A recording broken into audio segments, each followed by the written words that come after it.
Hi, welcome to the 7th video in the Type 2 Diabetes course for comfort eaters, and this video is all about cycles. Cycles are really important, and understanding them and allowing them to happen and being able to carry on the cycle is probably one of the longest term success factors. The reason I want to talk about cycles is because one of the biggest cycles in kind of weight control is that of yo-yo dieting. So this is where we go from kind of two states. There's two kind of situations you're in. You're either in the situation where you have willpower. This is where you feel like you're a superhero. You can do like amazing things. You can eat exactly the right food. You wake up in the morning, you think, I'm gonna have the healthy breakfast, then I'm gonna have the healthy lunch, I'm not gonna have the cake at work, and you're just on it. And those periods of time you're logical. This is where your mind is thinking and doing the things that you know you need to do. Then something normally happens in your life. There's some kind of catastrophe, or you just feel down, maybe you're ill, maybe you're tired, and what you find is that the intense willpower you just had has gone, and it feels like now it's almost impossible to maintain this lifestyle you had, and you just go downhill. And this period of having no willpower, you might even get to the point where you just don't care and you deliberately overeat. And what I want to kind of make clear is one viewpoint is quite logical, quite clinical, right, robotic, and another will be quite emotional. And this is where you're caring about your emotions, the emotions of others. So if we look at the kind of these two states, it's a bit Jekyll and Hyde. We've got like a normal mindset and a perfect mindset. And I think this idea of having willpower and being perfect is kind of right. It's not real life. On a normal mindset, you can tend to feel sad more easily. You can be quite emotional, and food can be your comfort. It's a time when you hate being told what to do. So if you think about going on a diet, it's like having a sergeant major shout at you every day, and you wake up and you say, tell me what to do, give me the shouts. But when you're in a kind of normal mind state, it's not nice to be shouted at, that kind of CrossFit shoutiness. Lots of people just don't want that. And you also think, you get into a mindset where you think, I can never diet again. You focus on all the negatives. Now when you're in this perfect mindset, one of the things that I think people confuse with weight loss and happiness is they think the weight loss is the reason they're happy, and actually it's not. It's because you feel confident and because you're in control. So it's not the loss of fat from your body that makes you happy. Yes, that's great, it makes you look good in the mirror, but actually it's the fact you're in control because you decide, I'm not going to eat that food, and you don't eat it. You make hard choices kind of with a smile on your face, and actually you love that accountability.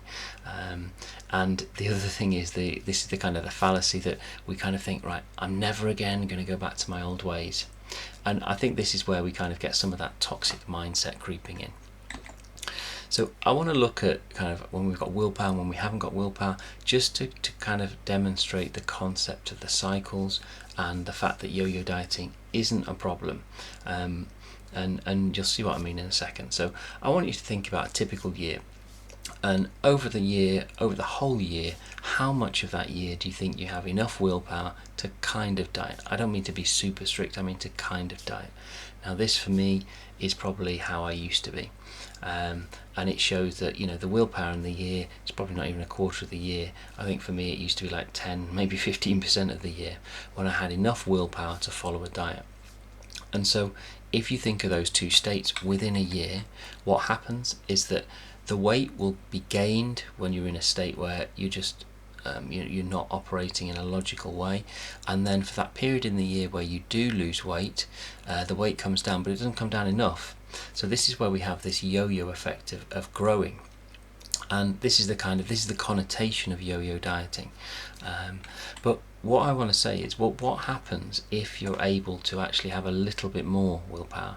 So I'm not talking about having willpower all year long, I'm just saying having a bit more willpower.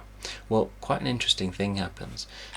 If you're able to find a balance where you have a bit more willpower most of the time, or even not even most of the time, but enough of the time to make a difference, what can happen is that yo-yo dieting that increased in weight can actually decrease.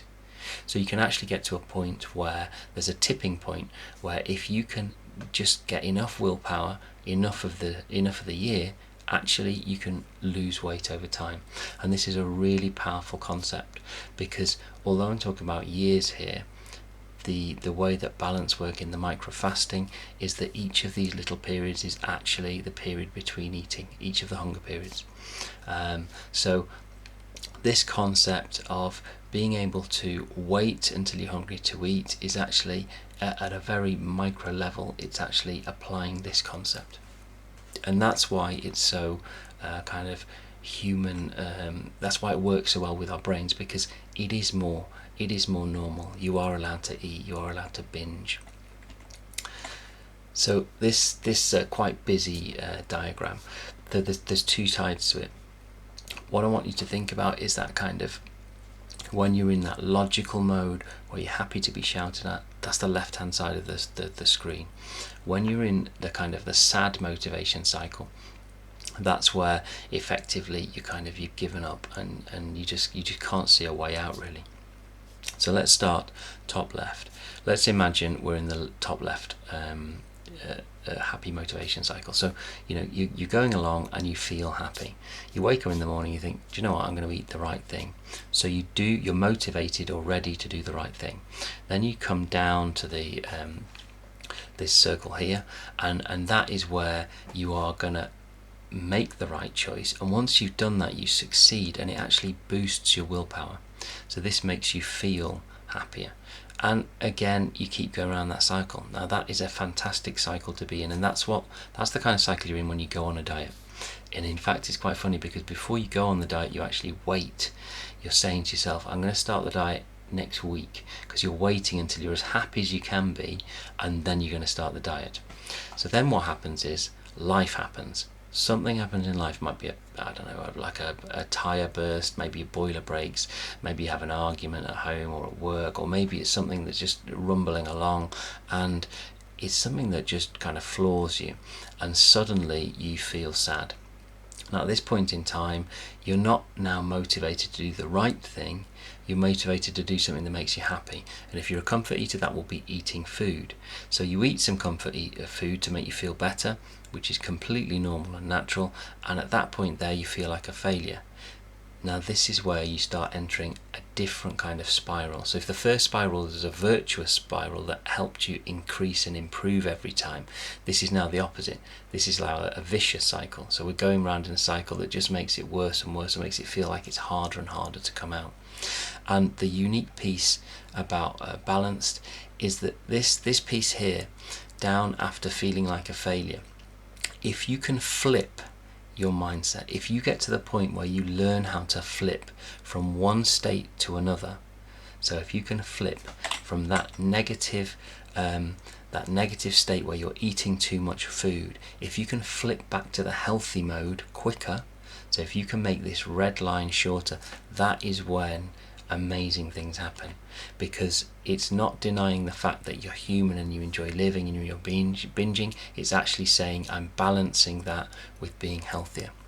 So the one thing I'd like to say about cycles are that learning to pick yourself up again is the key to long-term success. So cycles are everywhere.